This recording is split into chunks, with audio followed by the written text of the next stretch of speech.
Hello learners, welcome to TryWrite. Today we will know about the topic Java Virtual Machine. What is it? Java Virtual Machine is an abstract machine which enables Java program to be run on any device or operating system, which makes Java platform independent. Now coming to this line, coming further, we can know that Java program once written, it can run anywhere due to this Java virtual machine, which makes it platform independent.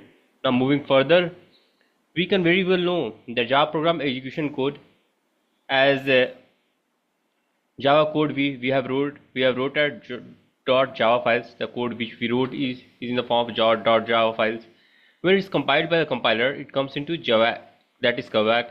It comes to .hello world.java.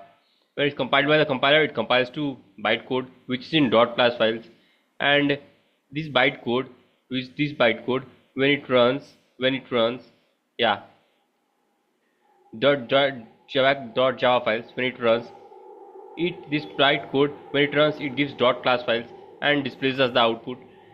Similarly, now coming to the main components. Now coming to the main components. In the beginning, the class loader. This the class what the program is written. That every program is written within the class. This class is loads to the main memory into the memory as .class files. This class loads into the memory class loader. This loads the Java files.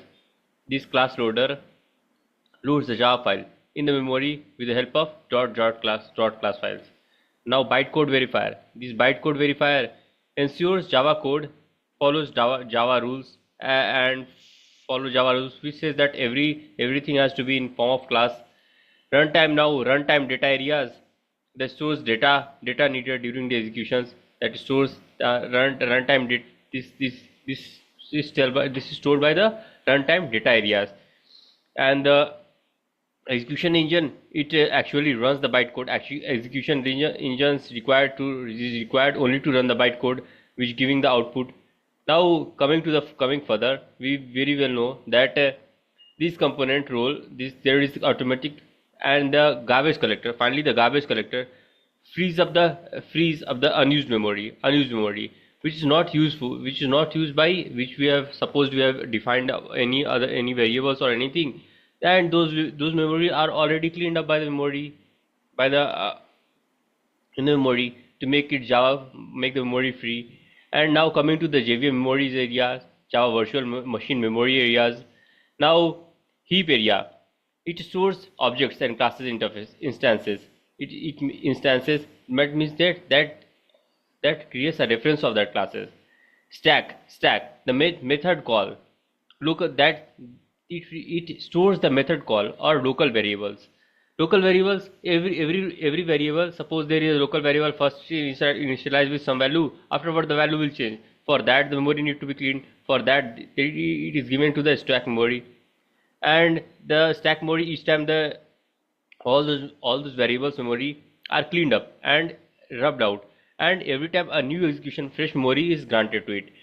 And that method area, the class info, static variables, and the variables which cannot be changed, or the class member variables, they have their own memory which needs to be in the method areas.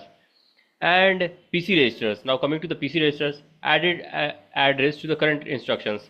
Whatever the instructions which we pass, that instructions has to be stored. And very well, these comes to the address of the current instructions in the location area. Now interpreter, these reads Java code line by line. The codes that are written, that the codes that are bytecodes that are compiled, and finally those codes are needed to be run line by line. Now this JIT compiler, which is a just-in-time compiler, and it converts the bytecodes to native code to run to at runtime. These bytecodes are converted to the native codes, means that a code according to that virtual machine. And this it improves the performance over time. It improves the performance over time, which it gives the quick access to all those variables, all those programs, and gives the output also. Now the garbage collector, finally it clears up the objects from the heap area. It clears up the objects, unused objects. These objects whatever the values and things that are unused, having no used memory or anything, they are all cleared up in the heap area. Now JVM versus JDK versus JRE. So JDK, that is Java Development Kit, that is equal to tools plus compiler plus JRE. JDK, Java Development Kit. It is the summation of tools plus compiler plus JRE. Tools plus compiler plus JRE. Now coming to that JRE, that is the runtime environment. As we need any environment for studying, for painting and everything, like all those things, this Java also need an environment. So this JVM consists of all those libraries which makes our execution of the program very easily available. Now that JVM, that is the Java virtual machine which executes the bytecode. Java virtual machine. Now this Java virtual machine, it executes the bytecode. The bytecode which are code that are compiled and finally converted to compiled by the JavaC, and so it converted to bytecode. So according to that JVM, every platform will have a JVM, and that JVM makes the Java platform independent.